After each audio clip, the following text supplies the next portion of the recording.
Bonjour, pourriez-vous vous présenter personnellement, c'est-à-dire vos études et votre parcours professionnel? Oui, bien sûr. Je m'appelle Jean-Marc Meillot, je dirige le cabinet Praxion, qui est un cabinet de recrutement spécialisé dans les métiers du BTP. Moi, personnellement, j'ai 55 ans et je suis d'une formation technique, j'ai fait des études de mécanique industrielle. Et donc pourriez-vous présenter Praxion? Praxion a été créé il y a plus de 35 ans, qui est un spécialiste, un cabinet de recrutement spécialisé dans le BTP. On a une couverture nationale et un effectif de 20 personnes. Praxion, c'est 250 missions de recrutement par an qui couvrent beaucoup de les métiers du BTP, mais surtout pour des cadres déjà en place et des jeunes diplômés à valeur ajoutée. Alors comment se passe le recrutement ici? Alors, le recrutement chez Praxion, ça fait l'objet d'une méthode bien établie. N'oublions pas que Praxion est le leader du métier donc du recrutement de cadres dans le bâtiment et on a été habilité, certifié par une norme qui s'appelle NF Recrutement. Donc on est sous un protocole bien établi avec des normes. Donc ça commence par une rencontre avec un client qui veut recruter. Ça peut être un industriel du bâtiment, ça peut être un bureau d'études, ça peut être une entreprise de bâtiment, une entreprise qui a un rapport avec le bâtiment. Et donc, il nous demande de l'aider, de l'assister dans les opérations de recrutement. On démarre par un brief, donc on rédige ce qu'on appelle une note de poste, un job description, qui va permettre de décrire l'entreprise, la mission, le profil du candidat idéal et aussi les conditions de collaboration. Ça, c'est la première phase. La deuxième phase, c'est une phase de détection de candidats, ce qu'on appelle le sourcing. C'est-à-dire on met tous les moyens en place, on met plusieurs voies de recherche afin de trouver les bons candidats. Donc c'est des annonces internet, c'est des fichiers, c'est la recherche dans les CV Tech, c'est aussi de l'approche directe de candidats en place. Donc tout ça fait qu'on fait remonter à un moment donné des candidatures. Et puis après, la troisième phase, c'est une phase d'évaluation. Donc on rencontre tous les candidats en face à face afin de les évaluer et puis de rédiger ce qu'on appelle un profil, donc un dossier sur le candidat qui sera communiqué à notre client et c'est à cet instant que le client dira je veux bien recevoir ce candidat ou ce candidat et puis après donc une fois le candidat reçu par notre client il y a recrutement ou pas recrutement et dans le cadre du recrutement donc il y a une finalisation de mission par Praxio. Alors vous recrutez des personnes à haut niveau. Est-ce que vous recrutez des personnes qui ont un doctorat, qui sont à bac+8? Alors, sur la planète bâtiment, il faut savoir que les emplois dans le BTP, c'est plus de 10% des emplois en France. Donc, c'est quand même un gros vivier d'emplois. C'est aussi, il faut le dire, parmi les taux d'encadrement les plus faibles par rapport à des métiers comme l'informatique ou d'autres filières. Mais le BTP monte en compétences, je dirais, de plus en plus, et le taux d'encadrement progresse. D'accord. Alors, il faut diviser le BTP, bien sûr, en plusieurs catégories. Donc, le monde de l'engineering, de l'architecture, donc après, les industriels du bâtiment qui fabriquent des produits, et puis bien sûr les metteurs en œuvre, les entreprises de bâtiment, ce qu'on appelle donc les plombiers, les couvreurs, les maçons. On notera aussi une périphérie autour de toutes ces catégories. Et c'est plutôt ces périphéries qui recrutent, c'est-à-dire que, alors il y a des centres de recherche, donc on travaille par exemple sur Praxion avec des centres de recherche. On connaît le CSTB, on connaît le CERIB, qui sont des centres de recherche qui travaillent sur le béton, sur les produits du bâtiment. Donc là, on recrute des gens à niveau Bac+5 à Bac+8, d'accord. C'est essentiellement des gens qui vont être impliqués dans des processus de recherche, de certification sur les produits du bâtiment. Et on recrute aussi pour l'immobilier, donc là ça va être plutôt des juristes, des gestionnaires. Là aussi on a des niveaux Bac+5 à Bac+8. Et puis des périphériques avec ce qu'on appelle nous la maîtrise d'ouvrage, donc ce sont les propriétaires de parcs immobiliers, c'est les groupes Accor, c'est les assureurs, les banquiers. Et là en effet on a affaire à des gestionnaires, à des juristes, à des gens qui en effet seront issus d'une formation de Bac+5 à Bac+8.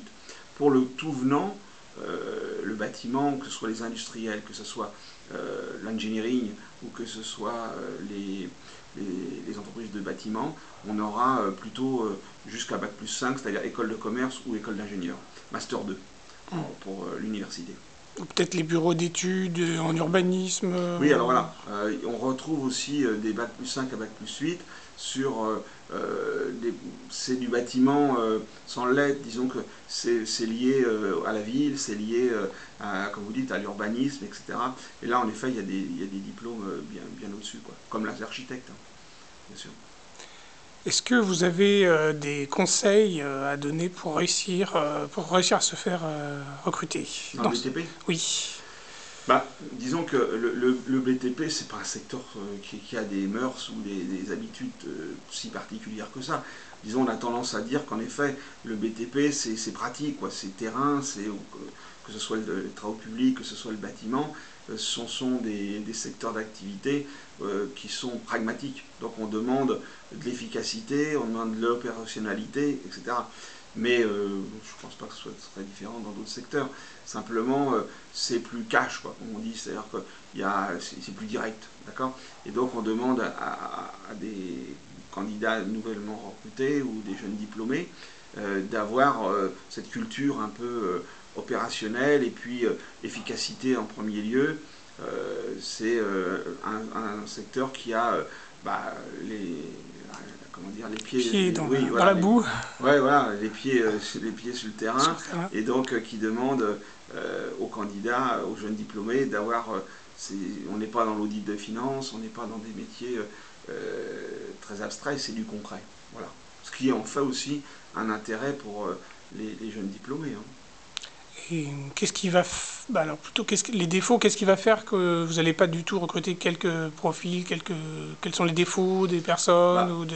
disons que sur ces postes-là, ou même sur, comme vous dites, même sur les postes d'urbanisme ou sur les postes dans les centres techniques, enfin, etc., où là il y a besoin de gens de haute valeur, de diplômes à Bac+5, Bac+8, là, le rejet qu'il pourrait y avoir des candidats, c'est justement qu'ils veuillent faire des études ou là, un travail plus, comment dire, recherche fondamentale. Et là, le bâtiment, il est très très peu présent dans ces métiers-là, il faut reconnaître. On le retrouve peut-être chez certains industriels, des gros industriels. Vous voyez, dans le bâtiment, il y a des structures qui s'appellent Saint-Gobain, enfin, des gens qui ont, dans la peinture, vous voyez, on travaille en ce moment avec un grand groupe industriel qui fabrique de la peinture. Là, on retrouve en effet des gens qui sont plutôt en R&D, et encore, je dirais, c'est de la recherche appliquée, mais c'est déjà des très hauts niveaux. Et là, on retrouve chez ces industriels des niveaux de doctorat en recherche, mais en restant toujours vigilant sur la partie opérationnelle. C'est-à-dire qu'on ne va pas développer une nouvelle molécule, je ne pense pas, dans le bâtiment. On va développer un nouveau produit, un nouveau process, une amélioration, mais c'est pas le bâtiment, enfin vous voyez, c'est pas la recherche aéronautique, ni la chimie fine. C'est vraiment une activité pragmatique de tous les jours, quoi. D'accord. Mais sur les personnes que vous rencontrez, Oui. est-ce que, je sais pas, sur le CV, est-ce qu'un CV mal rédigé, ou je sais pas, qu'est-ce que vous auriez des Non, je conseils pense à. le bâtiment n'est pas spécialement contraire. C'est presque un des secteurs qui ne s'attache pas trop à la forme. C'est aussi un intérêt de l'aspect comment dire, volontaire, l'aspect opérationnel en premier lieu. Bah, justement, nous dégage un peu des fleuritures, quoi. Donc il n'y a, il a pas de souci. Sur ces grands niveaux de formation, la forme du CV, je veux dire, même le parcours, le bâtiment, c'est vrai, hein, c'est un des secteurs qui a le plus incorporé de gens, de personnes qui n'étaient pas issues de ce milieu au départ. On peut progresser dans le bâtiment en y entrant en milieu de carrière. On n'est pas obligé de faire une école d'ingénieur du bâtiment et puis de progresser. On peut le faire. Mais il y a des autres voies parallèles qui permettent à des candidats d'arriver sur ces secteurs-là, bien qu'ils aient fait un premier parcours de carrière en dehors du métier. D'accord. Et est-ce qu'il y a une évolution dans le marché de l'emploi dans ce domaine ou c'est stable? Le bâtiment, en ce moment, l'activité, elle est plutôt en basse haut, hein. C'est-à-dire qu'on est plutôt à un niveau bas, du fait de la crise économique, du fait des financements difficiles sur les logements, du fait d'un tas de facteurs. Donc le métier recrute, mais il est à un niveau bas de recrutement. D'accord. Eh bien, merci. Très bien.